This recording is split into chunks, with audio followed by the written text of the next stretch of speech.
Welcome to this session on Feeding the Planet Together. My name is Anya Seetharam, and I'm your moderator for this session. In 2050, the world's population is expected to reach 9 billion, and that's an extra 2 billion mouths to feed. In the next 40 years, the world is expected to consume more food than was produced in the last 500 years. 1 in 8 people currently goes hungry. However, you may be surprised to learn that there's been an improvement in the number of chronically undernourished people. The FAO has just released figures showing a decline. 72 countries have met the MDG target of halving the proportion of chronically undernourished people. Progress was reported in East Asia, Latin America and the Caribbean, Southeast and Central Asia, as well as some parts of Africa. Given that the world's population has been rising, these figures are actually quite striking. Now, the FAO attributes the decline in hunger partly to the role of inclusive economic growth and expanded social protection schemes, but also crucial has been the improved agricultural productivity, especially by small and family farmers.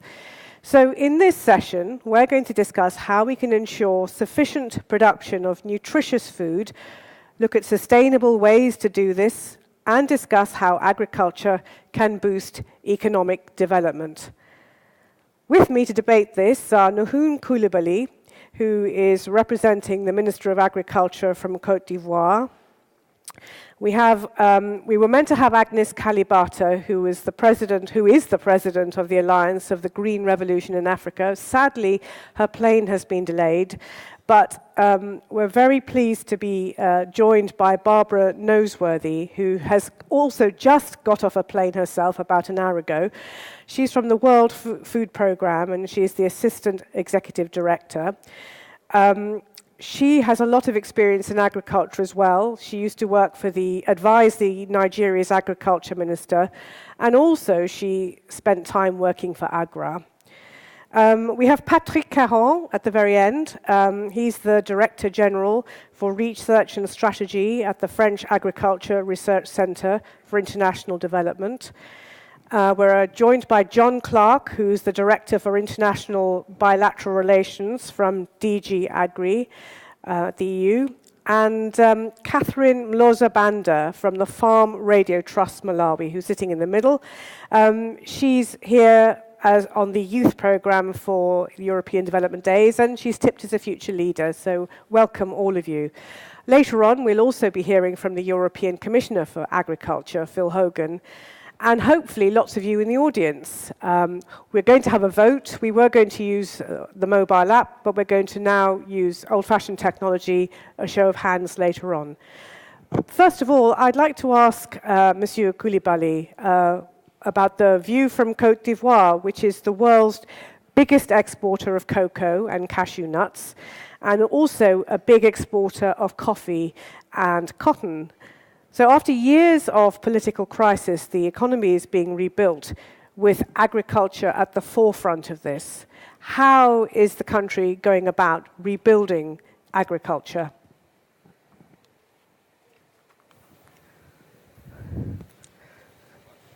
Should be working. Yes, it's working. Merci, Madame. Thank you, Madam Moderator.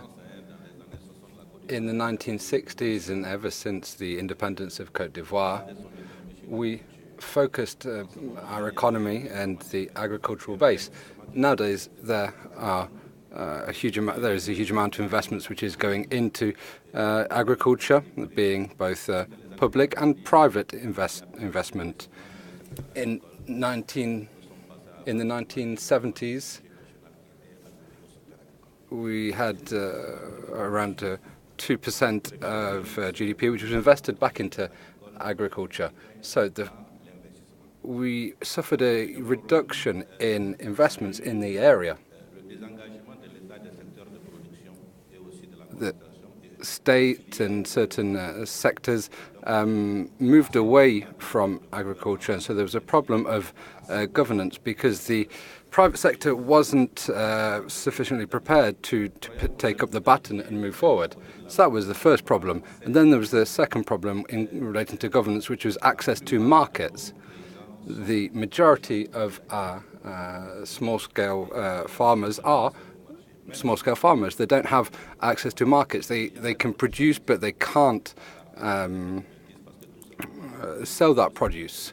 In the 1980s, we also had a drop in productivity. So all these problems came together, which really undermined the agricultural sector.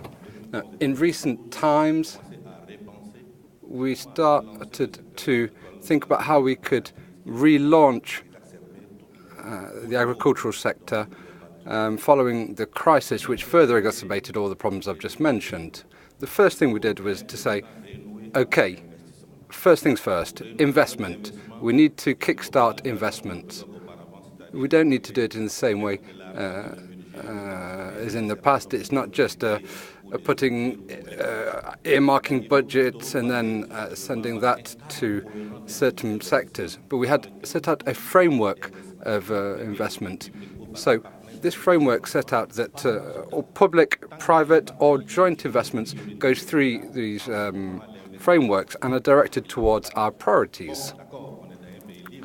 Now, we're obviously it's a free country. Anyone can invest where they want, but the benefits and the assets of your investment aren't there, and if you don't go through this framework, if you direct your investment through this framework, then there's the government support. And in a minute, I'll give you the outcome of this integrated model. We also noted there was a problem with productivity.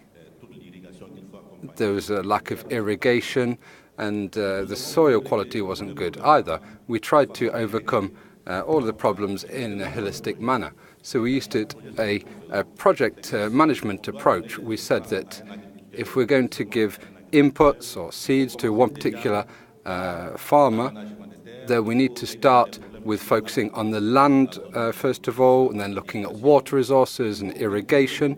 We need to integrate the farmer as a partner into the project, not just as someone who receives aids or subsidies, but they need to be fully integrated into the management of the project. They need to learn how to be able to manage their holding.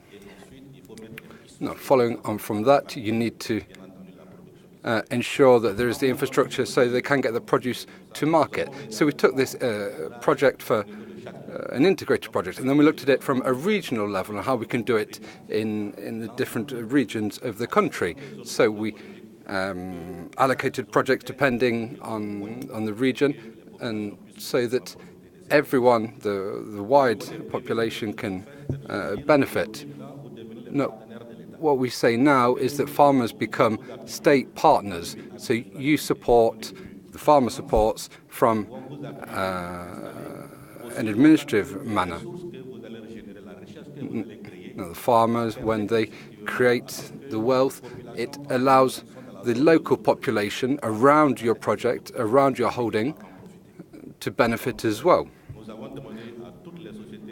We asked all private businesses who wanted to invest to become integrated in the project, and we asked the private sector to sign an agreement, a project agreement. Now, this commitment agreement, the private sector invests in Côte d'Ivoire with private support, with a range of actors. There's 2,400 billion francs which have been allocated to this area, and 50% of that budget has already been allocated. We've tripled the productivity of a number of crops. If you take the example of rice, we now have hundreds of thousands of hectares of rice production. Now, we have colleagues here who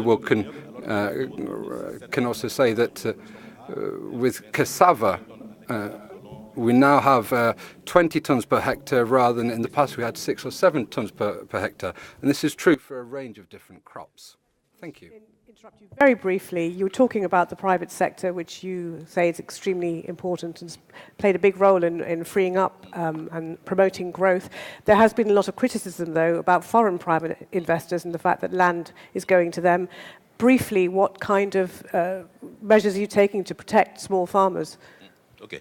Alors, sur le foncier rural, c'est vrai que c'est... No, on rural land rights, it has been a big problem, but we now have laws which set out how everything must be done. We haven't had the opportunity to apply it completely across the country, but what do we do with the private sector? Well, they've signed an agreement which says that if they are involved in a region that they can't expropriate the small-scale farmers, they need to work with the small-scale farmers and see them as partners and see how they can support them. And what does the state do?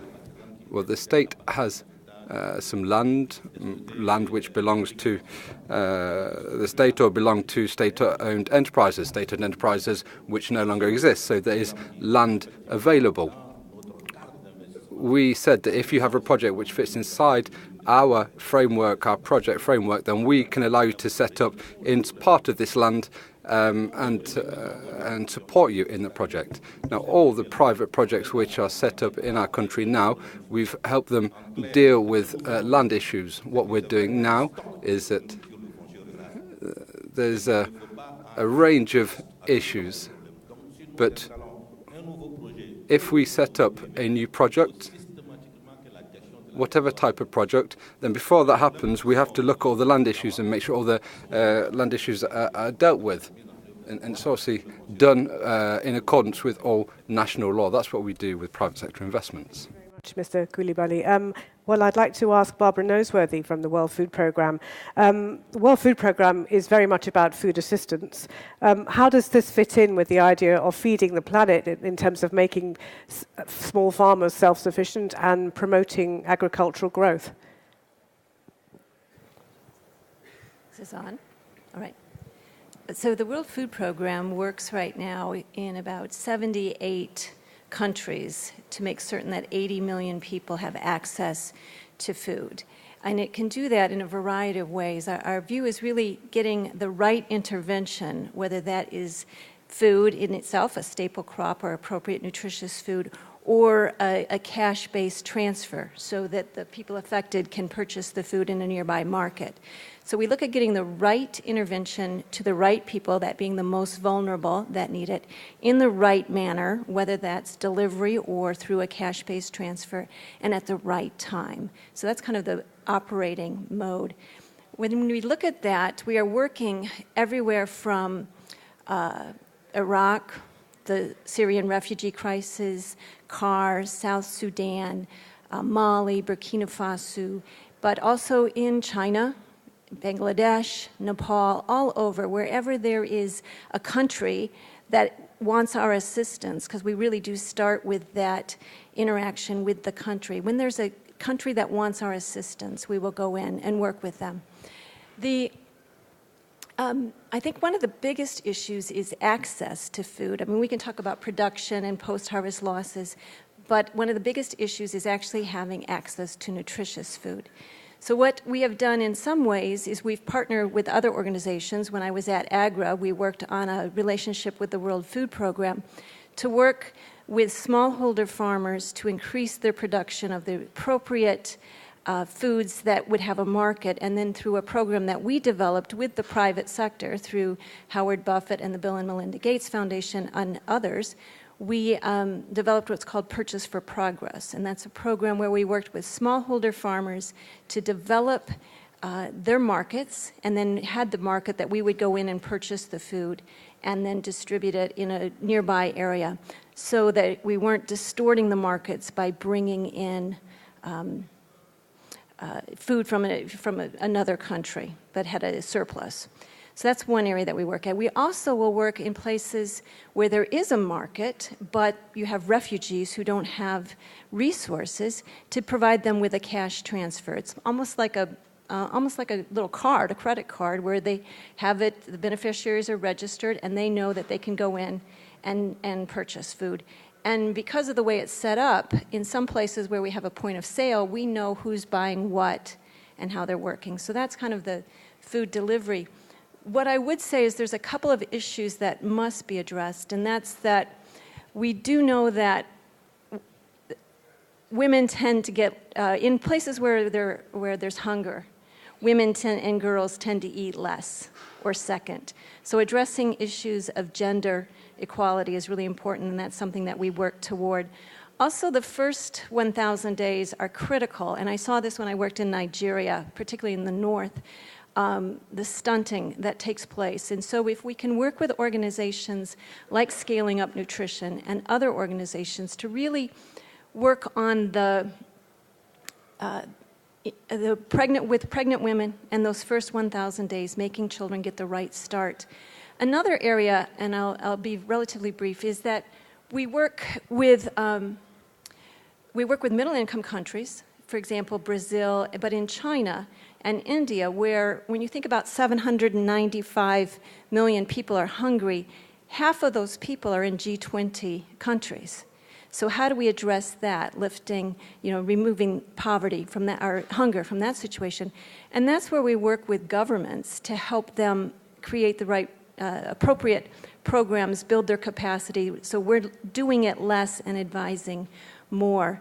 And what I saw when I was in Nigeria was we brought the minister, and several of us came over to Brazil to look at WFP and Brazil, the government's Center for Excellence, and we looked at school feeding programs.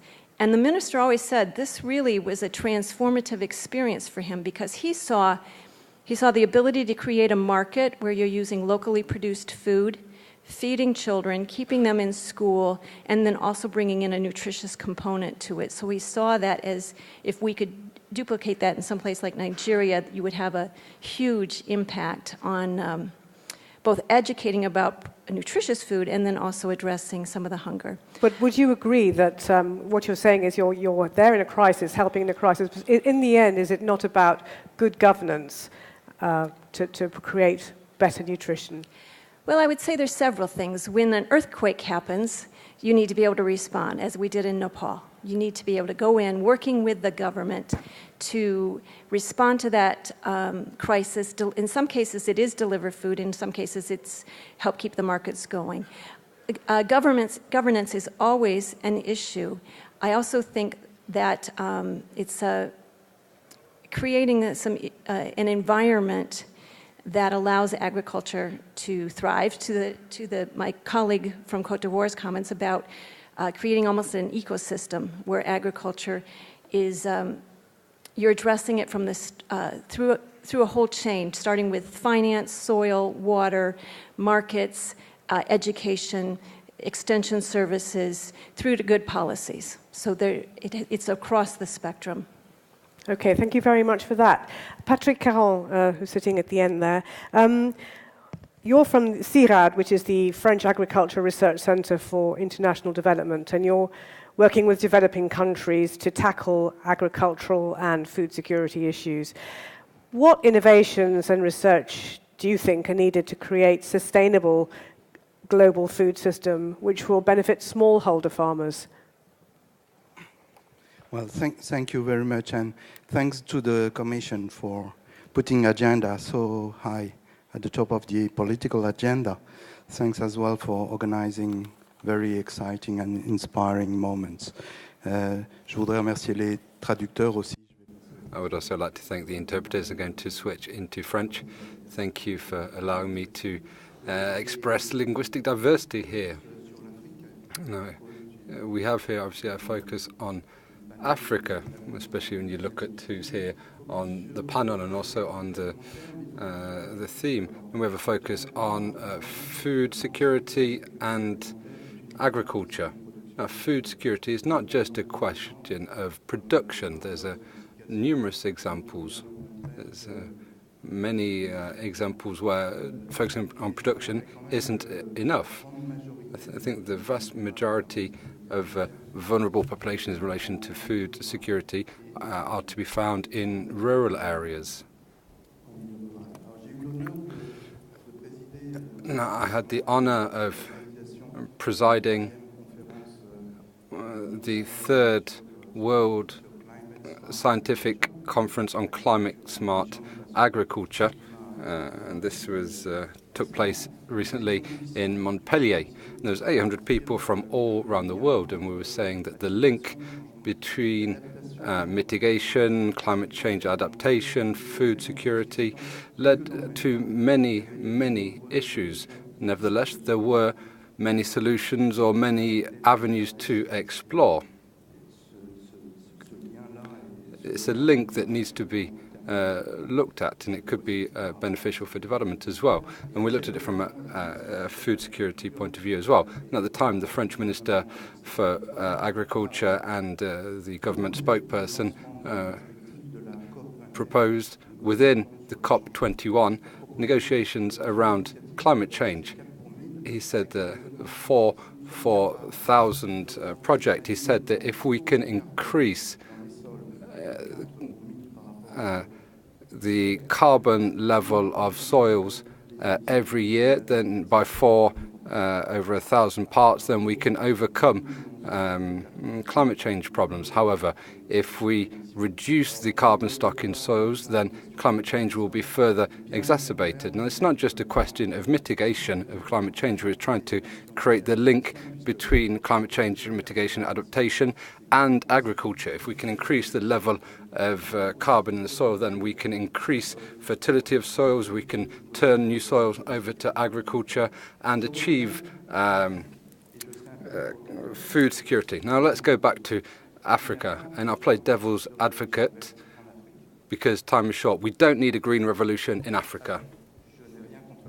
I've got nothing against the green revolution. It's a process which has allowed us to see the doubling of the world's population. We've been able to overcome famine and wars in the 21st century. However, the green revolution was conceived at a point when we thought about cheap energy. We talked about phosphorus and the different inputs that we use. Now, the context is not the same now, and the solutions for tomorrow will not be the same solutions as the past. We don't need a double green revolution, which was at the end of in the 1990s. There was in the past, people tried to introduce the environment issues into the agricultural agenda and the food security agenda. Now, I'm saying we don't need a green revolution. We need a global revolution in relation to agricultural production. And obviously not just in Africa. This is something that needs to be seen in all continents around the world. We need a global revolution. And now, make a link between climate smart agriculture. We need smart agriculture. We need agriculture which contributes to rural development and allows us to progress sustainable food systems and territories. One issue, employment, 330 million over the next 15 years. That's the number of young people who will join the labour force in Africa, and other sectors are not able to provide jobs for them. So therefore we need to look at agriculture from a different point of view. Labour isn't just an input to agriculture. We need to see it differently. It's not just a resource. We need to see employment as something that agriculture produces. And obviously, last year was the International Year of Family Farming, small-scale farmers, as we were discussing small-scale farmers earlier. We saw clearly there was a work of a range of institutions, including the World Food Programme. Now, they looked at it from a point of income distribution and employment creation that can be particularly interesting in that way. So I'll come back to this issue of employment. We cannot assess nowadays how much employment agriculture will produce. Now, I could have picked up on the things. I could have spoken about energy, could have spoken about health, could have spoken about food security, but I am fairly optimistic.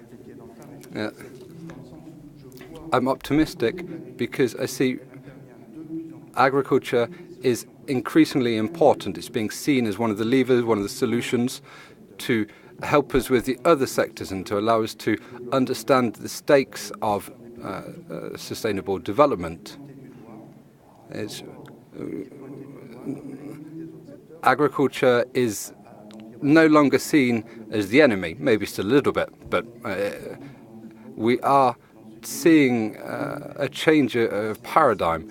People are looking at the links between sectors in different ways. There's thousands of solutions. I could give you a long list with its life sciences and the fight against pests or forestry or ecological intensification, or if we look at institutional innovations as well. The Côte d'Ivoire has had the land use reform or the agricultural policy reform, which facilitates private investment. These are very important issues. So there are a whole range of solutions. I won't run through a whole list of them for you. Just to say that there is a very important aspect, and for research we need to find the link between policy frameworks at a national level and also the local solutions which need to be adapted to the local context.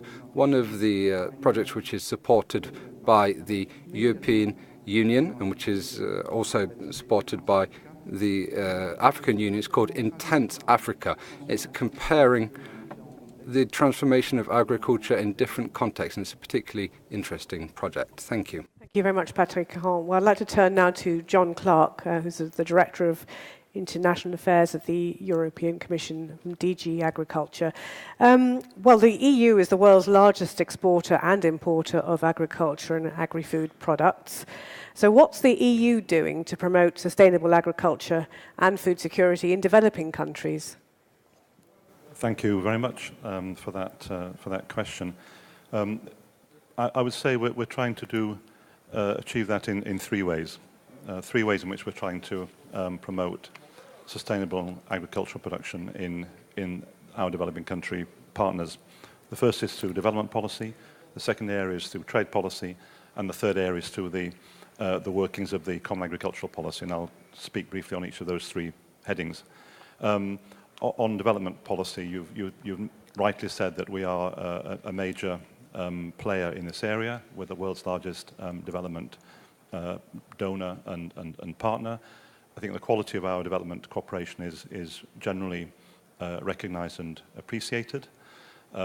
After many years of neglect, following the food price hikes and crises of 2008, 2009, agriculture was put firmly back on the international agenda for development cooperation.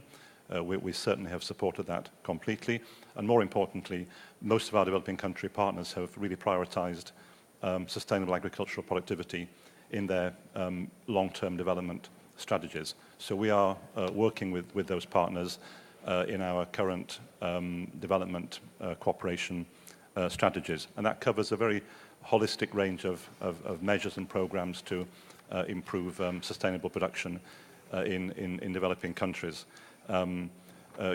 Environmentally sound measures, increasing productivity and adding value to basic commodities, because that's very important for the incomes of farmers, helping farming communities to organize themselves into producer groups and cooperatives so they have the economies of scale which are necessary in order to apply modern technology or to have access to markets, adding value. Professionalizing farmers is a very important area which we are focusing on in many developing countries, and obviously nutrition and other related areas. So our development cooperation programs, I think, are fairly far-reaching, and perhaps most important, they are designed with our development partners. Nothing is imposed by the European Union on any of our partners. Trade policy is another area where we're trying to contribute to sustainable production in the developing world. You mentioned that the EU is the world's largest importer of agricultural and food products. That is the case. There's the famous figure that we import from the developing world in agriculture more than the USA, Canada, Japan, Australia, New Zealand put together. That is still correct. Our market is completely open to the exports of developing countries. The duty and quota free for all of the African and ACP countries and regions. So there is no issue today of classical market access. And it's very important that our market is open to exports from the developing countries, because those exports create jobs, create income, create growth in the countries of exportation. Third area, the Common Agricultural Policy, I think has moved from being a neutral to being very benign for our developing country partners. We have transformed completely the CAP in the last few years to remove from the CAP subsidies which distort international trade. That is no longer the case, so our support to farmers does not distort trade, has no negative impacts at all on developing country partners. We have a very, very big emphasis in the new CAP on research and innovation and bringing together the fruits of analysis, academia, science, and our programs are open to developing country partners. So we are, through the CAP and through its emphasis on research, science, innovation in agriculture, we are trying to transfer some of that knowledge, know-how to our partners as well. So I think and perhaps the last point on the CAP, you know, the CAP, I think 20 years ago we could not say it is in any way a useful model for developing countries. I think perhaps one can, in a rather prudent, rather gingerly, one can say that the aspects of the CAP do provide useful models or examples for developing countries. The way in which we are emphasizing greening and environmental considerations at the very heart of our strategies is one aspect of that. A second aspect, which is equally important, is that the CAP is a long-term agricultural and rural development strategy. It's one which operates over a 10, 15-year period, and we're finding that many of our developing country partners are seeing themselves the need to have long-term agricultural and rural development strategies, ones which are designed for the long term, not for an annual or biannual time frame, but for the duration, and which, like our CAP model, is a program or a policy which is really designed by and with the involvement of all the stakeholders: civil society, academia, the business sector, small farmers, young farmers. So it's not a government-imposed agricultural model or strategy. I think that's something which is being understood and taken up by many of our partners. Thank you very much for that. As we are running out of time and we need to move on, I'm not going to ask you a second question. I'll save that for later. I'd like to speak now to Catherine Mlozabanda, who from the Farm Radio Trust in Malawi. Catherine's work involves meeting with farmers face-to-face every day all over Malawi, and she hears their problems, their stories. So hearing all this policy talk, strategy, you're at the sharp end. What do you think of what's being said here, and what do you think is the biggest challenge facing farmers that you meet every day? Thank you very much. I'd like to single out 3 key challenges that are facing Malawian farmers. The first is climate change. It has not singled the rich or the poor amongst the community, the better or the well-off.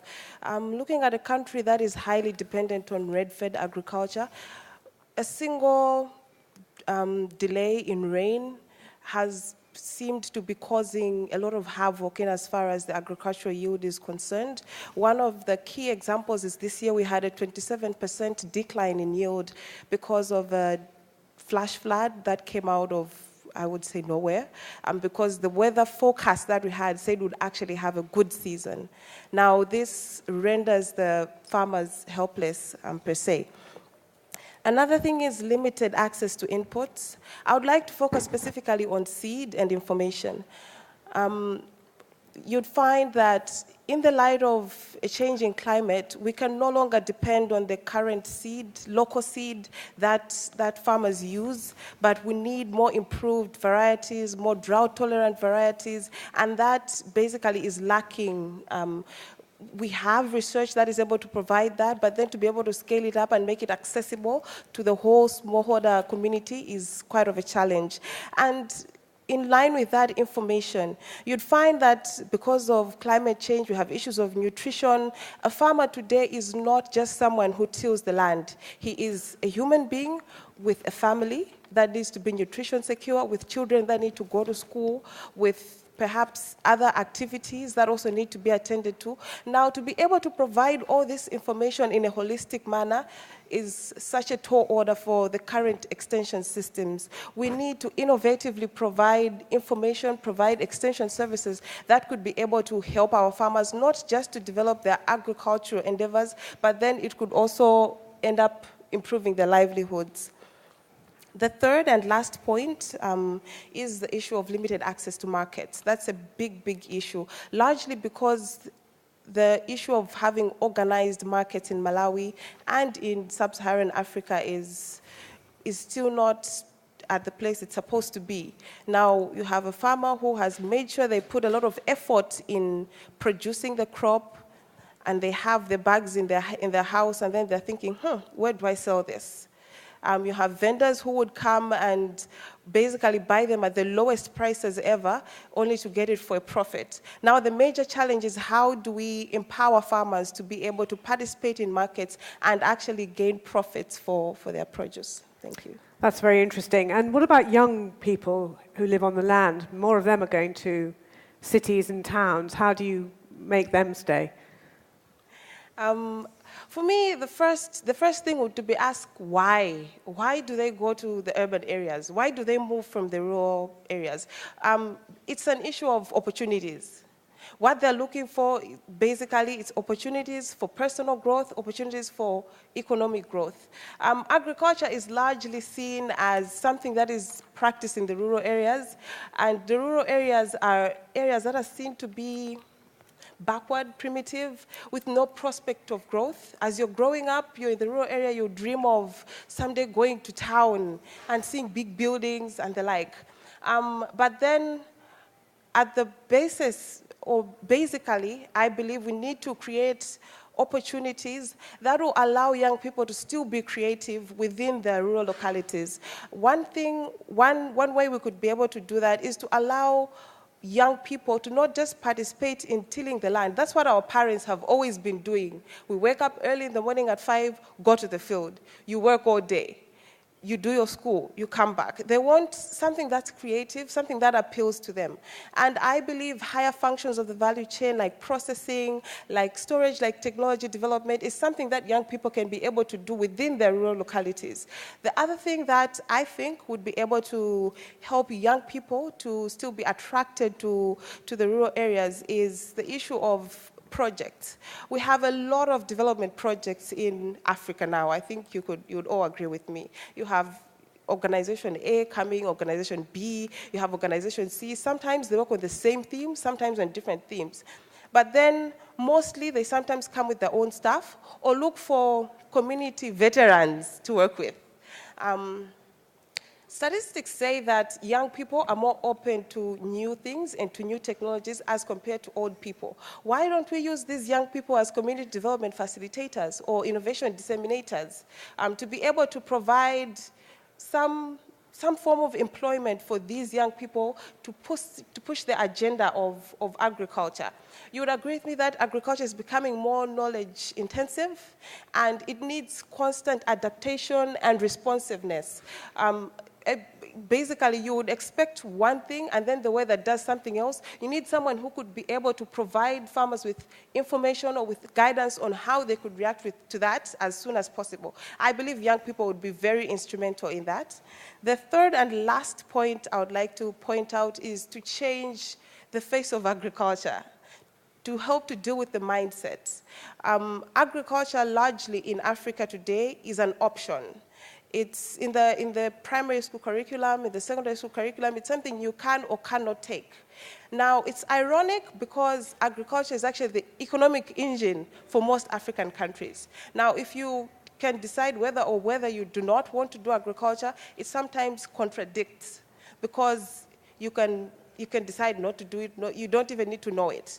But then to be able to help students to understand how critical agriculture is to Africa while they're young would actually help them to be involved and to be open to being able to develop agricultural innovations. Even simple things as having, just like physical science, biology has a lab, why don't we have agricultural labs? Why don't we have demonstration gardens in our schools that students could be able to learn over and to be able to practice basically innovations? I believe these things could be able to help young people to be attracted to agriculture. Catherine, thank you. Lots of solutions there. Let's take a temperature of the audience here and get some ideas from you.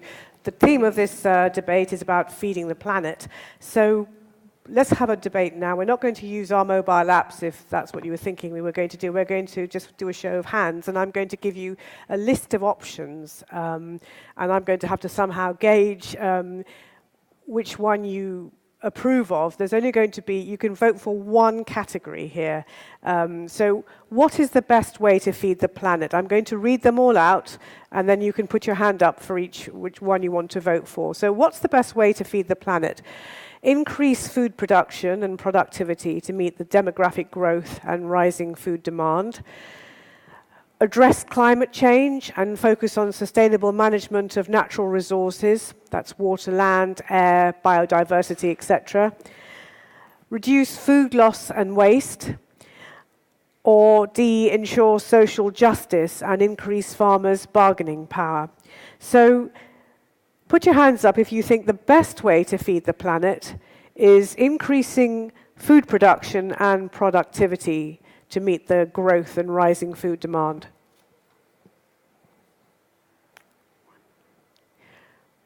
Right, very few people here thinking that increasing food production and productivity is the answer. So, what about B, address climate change and focus on sustainable management of natural resources? Yes, definitely more people there. I would say probably nearly half. What about reducing food loss and waste? Yep, okay, that's about the same amount as increasing food production. And ensuring social justice and increasing farmers' bargaining power. Okay, a handful there. So most people here think that addressing climate change and focusing on sustainable management of natural resources is the answer. So do we need a green revolution? Do we need to produce more food?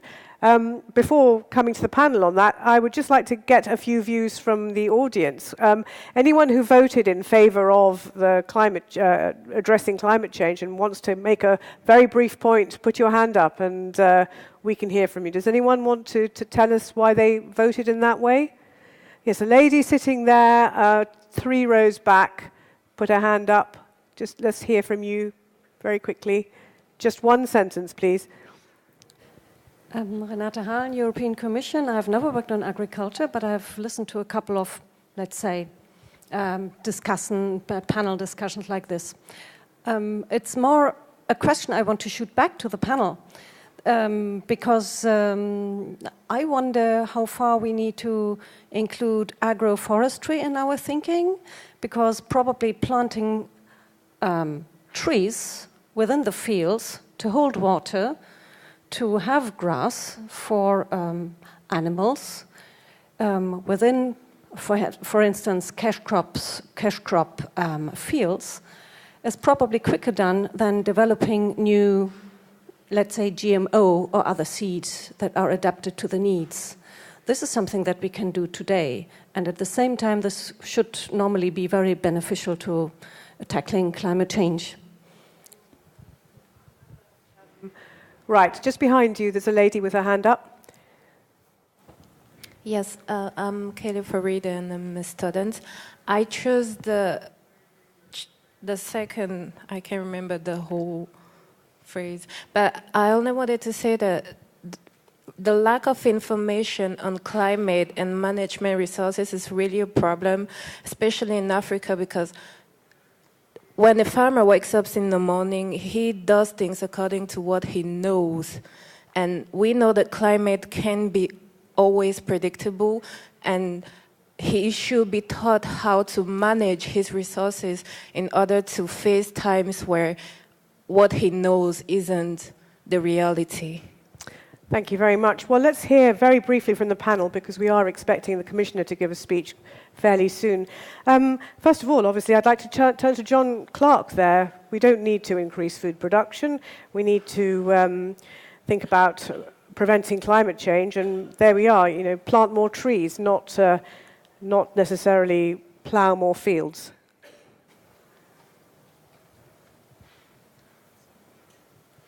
Thanks. Well, I think the four questions, it's a bit of an artificial exercise, of course, because we need all four of those elements.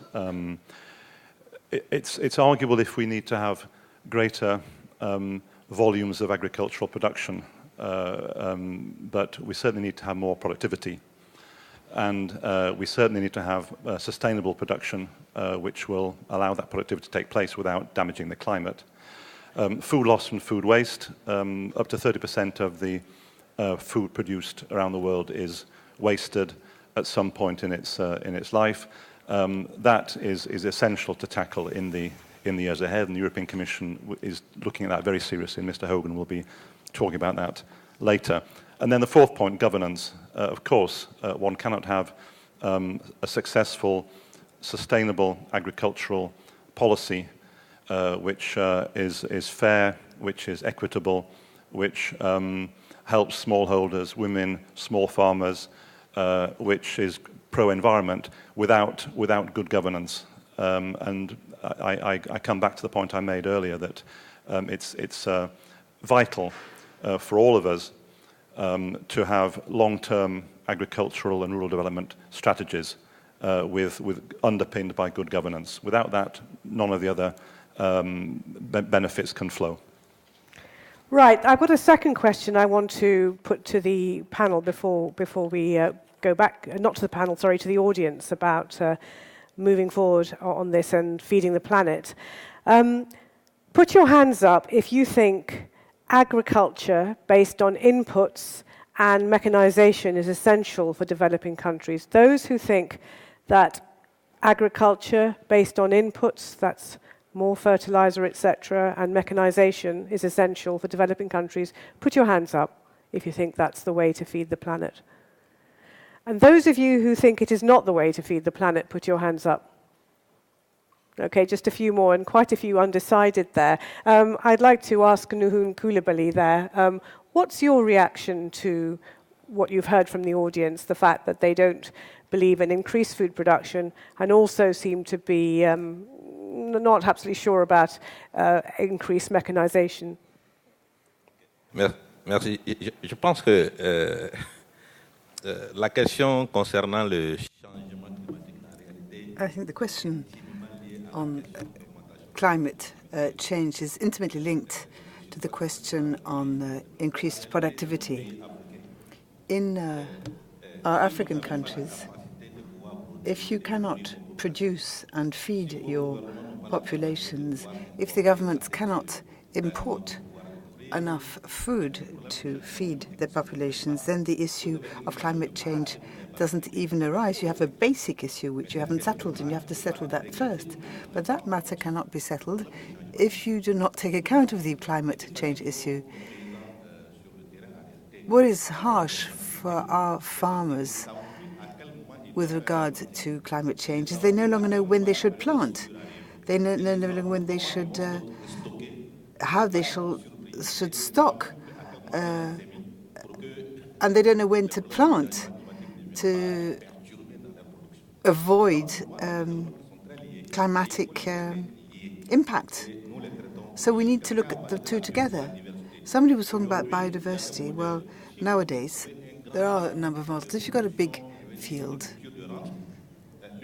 cash crop field, well, we say that there should be an area for biodiversity within the farm or within the fields. And that creates biodiversity. That also helps to fight against climate change. But there are specific climate change programs in a number of different African countries. And I think that everyone should now know what the guidelines are to face up to climate change and to do smart farming. These documents are ready. We just soon will be distributing them. And then on mechanization, we need to create jobs. Take Côte d'Ivoire. 60% of all producers are more than 60 years of age. That's a real problem. If you don't mechanize, as the lady said, nobody, not a single young person will come and work on the farms. We need to be able to mechanize. But what are the models to be followed to mechanize? Well, that all depends.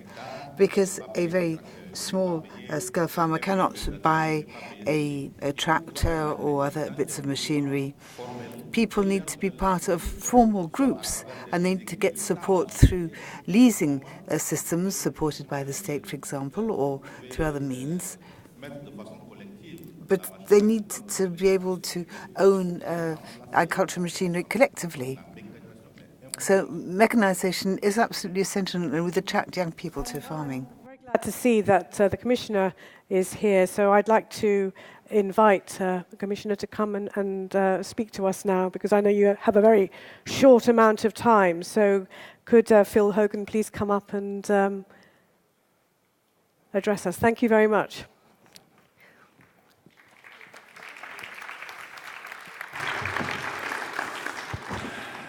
Distinguished guests, first of all, I wish to thank you, Anya, for your skillful moderation, I understand, and to all the previous speakers who have made, I'm sure, interesting and insightful contributions. And I'm very sorry that I'm not able to spend more time here today, but I'm on my way to Expo Milan, which has, of course, has the same theme as we're discussing here at this event.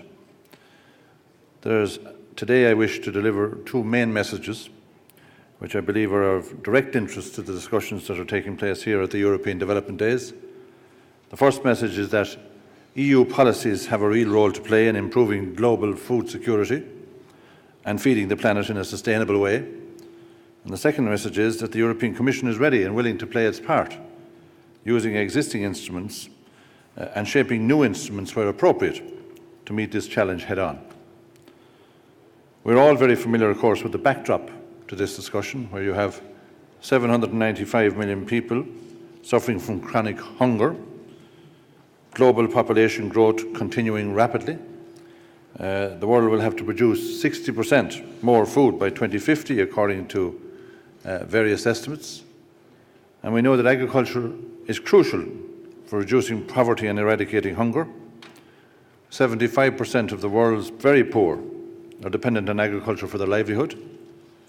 We also recognise that the world is more interdependent than ever, that the average annual growth in agricultural trade between 2005 and 2013 was 3.5%.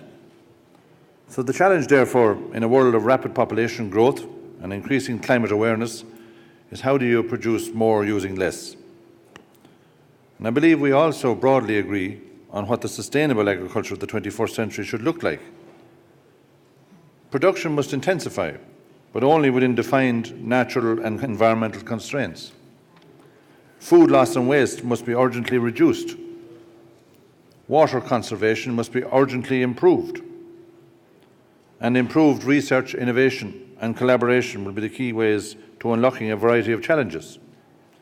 We also need to move towards what we call sustainable food systems, to develop innovative supply chains based on new entrepreneurial activities, ICT and smart marketing tools, and a strong global governance is needed to deliver on all of these goals, as we've heard in the recent discussion here in the panel. So, what can Europe do? As Commissioner, I believe our policies have a lot to offer, both in their own capacity and as blueprints which can be replicated elsewhere. The CAP is an example of a living policy that supports farmers, especially the youngest. It encourages innovation and it promotes sustainable production. It enables the EU to play its role in ensuring global food security. It is also worth recalling that the EU is currently the largest global importer and exporter of agricultural products, including from developing countries. So the CAP is also a development-friendly policy in line with the EU's policy coherence for development commitments due to its non-market and non-trade distorting nature. The CAP prioritises holistic rural development, aiming at incentives and supports for people living in rural areas to meet the wide range of challenges and opportunities that face them in the 21st century, whether they're economic, social or environmental.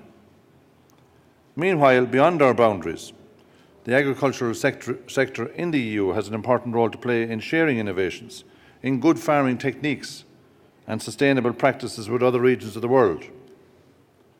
Outside the CAP, a number of EU research programmes will contribute to promoting agricultural research and innovation in order to allow the farm sector to adapt to new trends and become more resource efficient. There's €3.6 billion available between now and 2020 to fund synergies between agriculture and research via Horizon 2020 and our European Innovation Partnership Programme. Concrete innovative projects can be funded under the rural development programmes also. More broadly speaking, the EU has put the target of food and nutrition security through sustainable agriculture at the centre of its support programmes in developing countries. And it is the focal sector of EU assistance in 60 developing countries, particularly in Africa. Our support goes to developing value chains and providing market access for smallholders to local, national and regional markets. We also make sure that our trade policies do not harm development. And to give you just one example, the economic partnership agreements finalised last year, which are free trade agreements, were carefully crafted to allow our partner countries to protect sensitive agricultural products from liberalisation, either by excluding them or by allowing robust safeguards can be used to guard against import surges. In addition, we agreed with our African partners to set up enhanced dialogues on agriculture and food security and to be transparent as regards our respective domestic support to the farming sector. So the EU supports sustainable farming practices in developing countries, focusing on smallholder agriculture and women farmers, the formation of farmer organisations, the supply and marketing chain, and responsible private agribusiness investment. Building markets for agricultural products will require investment, notably from the private sector. And as farming remains largely a private sector activity, responsible agribusiness investments have a major role to play. This will be a crucial step in transforming agriculture in developing countries, as investors begin to realise the potential for production growth and the opportunities for research and innovation. So I'm working closely with my colleagues, Commissioner Mimica and Commissioner Bieńkowska, to encourage EU agribusinesses to invest in agriculture in developing countries, given the potential for production growth and the opportunities for research and innovation. Investment partnerships will also be crucial to delivering the precision agriculture, which is a notable aspiration of the future, which will provide farmers with the technology and knowledge to do their work more smartly and more efficiently. So this is the heart of what is popularly known as the agri-tech revolution, a knowledge-based agriculture which strengthens research and innovation and bridges the communication gap between farmers, researchers and agribusiness. We must harness this agri-tech revolution to address the global challenges of increasing water shortage and less arable land. Access to better information and technology is already transforming agriculture for the better. For example, EU programmes are targeting small farmers, who represent the majority of the agricultural sector in developing countries, and we're targeting them for vocational training to improve their knowledge base and farming techniques. Women have a particular priority in terms of agriculture in Africa, given their traditionally central role in smallholdings. And ICT can also be utilised on a variety of scales. On smaller farms, for example, efficiencies can be gained by using mobile phones to access real-time information about commodity market prices, local weather patterns, as well as advice on crop spraying, irrigation, and the best time to plant seeds. They can also be used for vastly improved methods to collect data in the field or for monitoring and evaluation of projects in rural areas. So we need to get serious about placing research and technology at the centre of developing country farming. Related to this is the importance of reducing food losses and waste. This is crucial from a food security point of view, but also from the perspective of an efficient use of natural resources, which is all about protecting the environment from depletion of our finite resources. The EU supports research and innovation in agriculture to further reduce food losses by tackling technical limitations through preserving food on farms.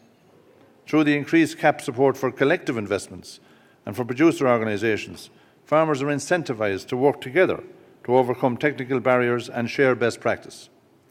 We have invested in research to define and monitor food waste, as well as support development of social innovation strategies to combat food waste. The EU Fusions project is a prominent current example, with 21 project partners from 13 countries working on strategies for harmonised food waste monitoring and develop guidelines for a common EU food waste strategy. The Commission is also active in programmes such as AFLIS, which is tools essential for better targeting loss reduction programmes, monitoring the success of these programmes and estimating food availability in countries threatened by food insecurity. So the European Union is very active in the international debates on food losses and waste. At the recent G20 Agricultural Ministerial meeting, I supported the proposal to establish a common platform that would share information and best practice in measuring and reducing food loss and waste. As you know, agriculture and trade are prominently reflected in the UN Sustainable Development Goals negotiations. And in order for these to succeed, our goals need to be ambitious and realistic and accompanied by measurable and achievable targets. We can share best practice in this regard through our sustainable agricultural strategies under the Common Agricultural Policy. Similarly, the European Development Fund budget for 2014-2020 has prioritised food security and sustainable agriculture in more than 60 countries. So, ladies and gentlemen, I want to re-emphasise that the European Commission's recognition of the fact that our shared food and agricultural policies have a moral obligation to contribute to feeding the world. Achieving an intelligent and efficient policy mix at all levels is the key to confronting our shared challenges. Today, I hope you will join with me in committing to work together to meet these challenges, and I want to thank you for the opportunity of conveying these messages to your European Development Day today. Thank you very much indeed. Thank you very much. And Phil Hogan has to go now, so John Lloyd will answer any questions directed at the Commission. I would like to just gauge people's opinion again now to see what people made of what was being said. There was a call there that we need to intensify farming but without harming the planet. Is that possible? A lot of pressure there on researchers to come up with solutions. I will be asking Patrick Caron in a minute. But just from the audience, anyone have any opinions, any solutions? Yes, sir. At the very front, please. The Commissioner made a speech which was extremely long on ICT, technology, mobile phones, precision agriculture, and all the wonders that are coming out of Silicon Valley, but it had only one sentence, unless I misheard, about the need for this to be sustainable. It's extremely good to have technologies of this kind, and they will no doubt play their part. As the panel has said before, it is not an either-or proposition, it is an and proposition. But I'm worried when I hear this, that the primary official responsible for the world's biggest agricultural policy package seems to be ignoring the fundamental insight that agroecology have to play in feeding the planet, something which Patrick Caron pointed out on this panel earlier on. Thank you.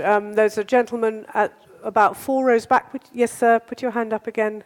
Let's hear what you have to say. And if you give your name as well. Yes, my name is Nathan Debatz. I would like to underline also the role of farmer organizations in this whole process.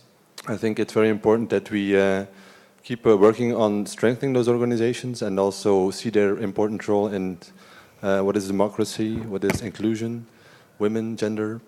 Also help them address the poorest farmers, not only the richer ones, and also to help them access markets. I think it's a very important issue. And finally, also incorporate sustainable development, which means also social concerns and environment. Okay, one more question, lady at the front. And someone's got their hand up there, so if you can get a mic to her to go straight afterwards. Keep your hand up, please, so that the person can see you. Yes, please. Hi, do talk, yeah. I'm Frauke from Brussels, a student. What I missed in his speech was mostly the social component of sustainability. Since we have to intensify production as the world population is growing, I'm kind of missing the redistribution component, because I think if we could redistribute resources and direct more of this natural wealth to the farmers themselves, they actually could slow down population growth, and then that issue would be maybe less important. So I think redistribution should be more key. And the whole focus on technology, I don't see, I mean, technology is obviously important, but we shouldn't lose sight of the kind of social justice component. Thank you. There's a hand up at the back. Do we only have one microphone? Do we have any others? Yes. Okay. My name is Anne van Goy. I own a couple of companies producing agricultural machinery here in Europe. In that capacity, I'm a member of CEMA, which is European Confederation representing agricultural machinery. And honestly speaking, I'm a bit amazed that there is such a reluctant reaction when it comes to mechanization. 2 weeks ago, I had the pleasure to participate in an event at Expo Milan, indeed, on precision farming technologies and so on. And they are sustainable, especially if they come from Europe, where there's a lot of legislation in place that makes that European tractors, to just cite one example, are far better, if I may be a bit, comment dire en français, on dirait chauvin, non, n'est-ce pas? Now, with the range of contacts that I have, above all in Cameroon and some mayors there, I've seen that there's a huge need for mechanization. And as the colleague from Malawi said, the young people want to invest in agriculture, and not just with their sweat. They want to set up in agriculture with mechanization. I know I'm fairly isolated here. I've worked in development. I worked in development for 10 years. It's only been the past 2 or 3 years that I've been working in the private sector. We need to ally the strengths of both. It's not or. Discussion. Thank you. Well, I have to say that the representative from Côte d'Ivoire was also in favour of mechanization. I think there was one more person there who to answer. Yes, my name is Georgi Gotev. I'm a journalist at Euractiv. I'm a little bit surprised that since we speak of high-tech agriculture, GMOs were not mentioned at all. Actually, I would like to see a show of hands who is for GMOs and who is against. Oh, well, do you want to come and moderate the panel then? Okay, let's just hear people here. A few people are very anti-technology. We've had a few. Who's in favour of GMOs or biotechnology? Hands up. What about in Africa? What about Côte d'Ivoire? Would you be happy to see GMOs used to improve seeds?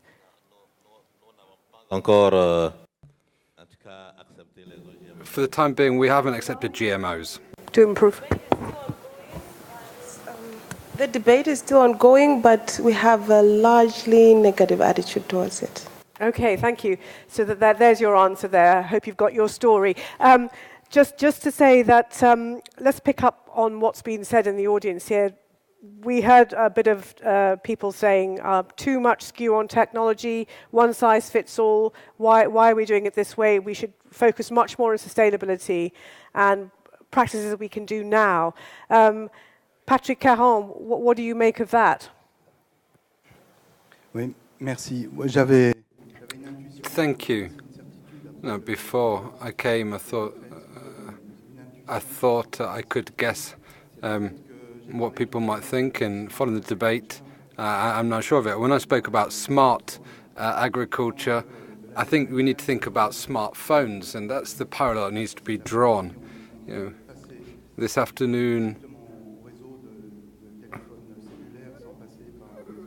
or rather in Africa, in terms of telecoms, people have jumped straight to mobile phones, just jumped to the fixed line phones, and that's led to some major technological advances and some solutions which have become available. And secondly, I'd like to recognize that there is no one-size-fits-all solution. There is no one solution to deal with all situations.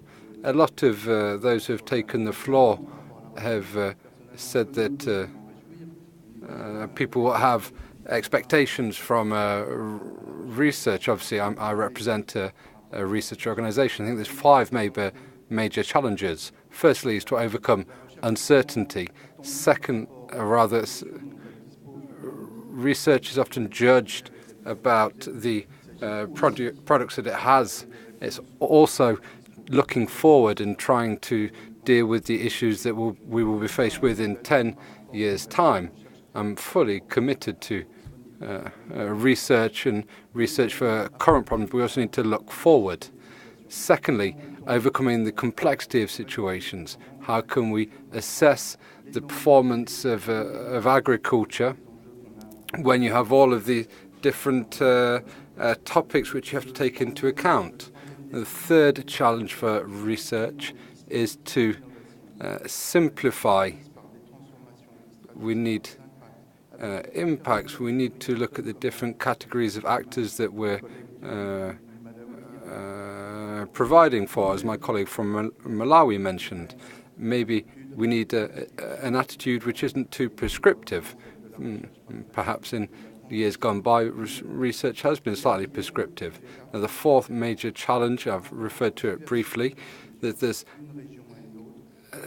diversity. If you look at the different contacts and different policy frameworks which vary widely at a national level. So therefore, there's something that research needs to take into account. And the fifth challenge, and I'll finish on this, for research, well, it needs to be involved in diplomacy and scientific diplomacy. We cannot accept that Africa uses solutions which have been thought up in laboratories elsewhere. We need to ensure that there's research in Africa, in African societies, and that becomes part of the development to deal with local requirements. Solutions need to be found in that manner. Thank you. Thank you. Barbara Noseworthy, we heard a lot there about social justice as one of the solutions. Do you have a comment? Yes, thank you. I think it's important to ask, why should we even worry about a planet with 800 million people hungry?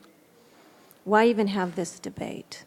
And I think, for my own personal belief, I think that when people have access to nutritious food, that's the basis of building a just, equitable, secure, peaceful, prosperous society.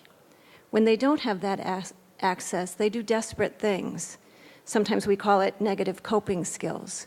But what do they do in refugee camps? They arrange for their daughters to have early marriages. Their children join militant groups when they don't know where they're going to be fed the next meal. So I think to start with, why is this important, is that food security equals security. The second point I'd like to make is that the cost of inaction is greater than the cost of action. I think we looked at the numbers, and when you're dealing with stunting and malnutrition and the loss of productivity, we all suffer from that. And I have 2 more points to make, which is on the how. I think listening to the discussion, I would say that we need to be more inclusive of a variety of technologies and ideas, whether that's research, private sector, engaging with youth to make agriculture as a business, a viable business, rather than something that's a smallholder. It needs to be engaging smallholders, but when I hear people talk about subsistence farmers, I don't know any farmer who wants to be subsistence. They want to be an entrepreneur. She wants to be an entrepreneur. And so I think look at a variety of groups and mechanisms and technologies. And then I think the last thing I would say is that we actually can address this. We can address a world where we can achieve zero hunger. And I think that that's the important thing to keep in mind, is that 800 million people is a fragile planet. 800 million people who are hungry every night is a fragile planet. Thank you. Catherine, I saw you nodding there when Patrick Caron was talking about having science within Africa and capacity building. And I know that you think that ICTs are very important in farming. Can I just hear what you have to say to those who are critical of too much research, too much technology? I think overall, I would want to say, based on my experience with working with farmers every day, sometimes we really do have a prescriptive approach to dealing with the challenges that we meet at smallholder farmer level. The first thing that I would first like to point out before I go to ICTs is mechanization. It's exciting to send tractors to Africa, but then realistically, when you look at the plot or the land holding sizes of sub-Saharan Africa, you'd find that when the tractor starts here, it has to turn back there because the plot is just too small. The tractor can't even make 3 or 4 turns. Now you'd find that there have been tractors sent to Africa that are basically rotting because they have been failed to be used efficiently, or the projects were not thought through carefully. I am not saying that we do not need to mechanize, but we need to sit down and understand the context and the farmers before we even think of importing any technology. You'd find that if you were to sit down with the farmers themselves and talk to them, engage them in discussion, they're able to give you clues or suggestions on how they think they would want to improve their livelihoods. Now, our role as development practitioners is to help to build from that, to be able to get into an engagement process where both the farmers and the development practitioner come up with a good development project that does not burden the farmer, but actually helps him to realize food security. And that also goes for ICTs. There's a lot of hype for ICTs, and actually the boom of subscribers and network in Africa is a big, big opportunity for Africa. I personally work in an organization that promotes radio and ICTs, but it's the same thing. We had to think through it. How many smallholder farmers in Malawi have a mobile phone? They're not a lot. But how many have a radio? Millions. We look at the extension system, it is very bad. We now use radio to broadcast information to the rural areas, help them to understand issues. If they have challenges, they can be able to send them to the radio station. A broadcaster, a journalist, is basically someone who can be anywhere at any time. He can find a researcher, he can find a specialist and say, there's some people who are struggling with nutrition. Can you come on air and help people to understand? Now, we don't need every smallholder farmer to have a cell phone, but at least if you have one in a village, Africa is a very community, has a great sense of community. I think you would agree with me. We find instances where a community member goes to someone who has a phone and says, I heard a certain program, I want to send a question. And they're able to use those mobile phones to be able to participate in the radio programs and also to just get agricultural information. So overall, I'd really want to say that we really need to take time to understand the context, to understand the systems that we want to improve before we even start to implement our very, very good technological projects. Okay, I'm going to come to John Lloyd at the very end. I'm going to give you about a minute to respond to everything, but just before we conclude, because we are going to wrap up fairly soon, I'd like to ask each of the panelists to give me one sentence of what the EU should be doing to try and help this food problem? First of all, I'd like to start with Côte d'Ivoire. En une seule phrase. One sentence then. I think what do we need from the EU, really? Greater efforts to mobilize private investments. Because whatever is said, we need private investments to launch agricultural change in our countries. 60% of our investment has to come from the private sector. Patrick Caron, in one sentence, please. We should promote partnerships, multi-stakeholder partnerships, including institutions. This should be done with an aim towards promoting a revolution towards smart agriculture. Above all, smart agriculture which can put us on this trajectory but also allow us to learn. The EU has been a major donor to the World Food Programme. The support from the EU allows us to go to the farthest reaches to serve those with the greatest need. We would just ask that you keep doing it and keep doing more of it. Thank you. Thank you. Catherine Loiza-Banda. We have a growing population of young people. I would implore to the EU to continue to invest in the capacity of young people to participate in agricultural value chains at all levels. Production, post-harvest, storage, marketing, even in the ministries of agriculture, we need young people there. Thank you. Thank you. So a lot there for the EU to take on. John Lloyd, very briefly, your reaction. I would say that we've done some things well and some things less well. The gentleman at the front asked why the Commissioner focused on ICT, science, research, etc., and not on sustainability, greening. I think that's a reflection of the fact that in the last 10 years we have transformed our agricultural policy into one which is really focused on sustainability and greening of agriculture. Where we've not done so well in the last few years is on the end of research, innovation, and bringing science and biotechnology and other modern techniques into agriculture. And that's why under the current European Commission, where the funding for agriculture overall has declined, the funding and the political and policy support for science, research, innovation, and other modern ways to improve productivity is getting a very big emphasis, and that's why the speech was as it is.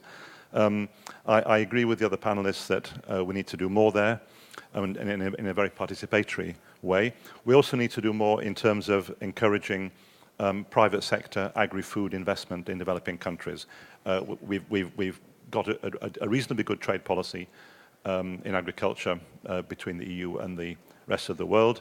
What we don't have yet is a very solid policy to encourage investors to invest in particular in sub-Saharan Africa, where there are a lot of opportunities for developing out of purely commodities into more added value, in economies of scale, in bringing know-how, and helping farmers to access markets. So that's something we have to do better, and the current European Commission will be putting a lot of effort and focus on trying to attract a European agribusiness to invest in the long term in Africa.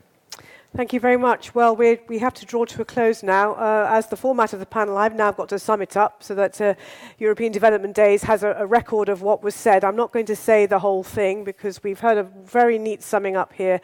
But the panel was about feeding the planet, and it was intended to look at ways that we can ensure sufficient production of nutritious food and look at sustainable ways to do this and discuss how agriculture can boost economic development. Well, loud and clear through this debate, we heard that the importance of the private sector, and I suppose we'd want to talk more now about how they would do that, the safeguards we would use, and what would actually attract foreign investors to invest in sub-Saharan Africa, but that's another debate. We heard the importance of climate-smart interventions and the importance of keeping the impact there and the link between research and policy frameworks and local solutions. We heard from the EU about the importance of development policy, trade policy, and the fact that the EU says that the CAP is no longer harming trade and agriculture in the developing world.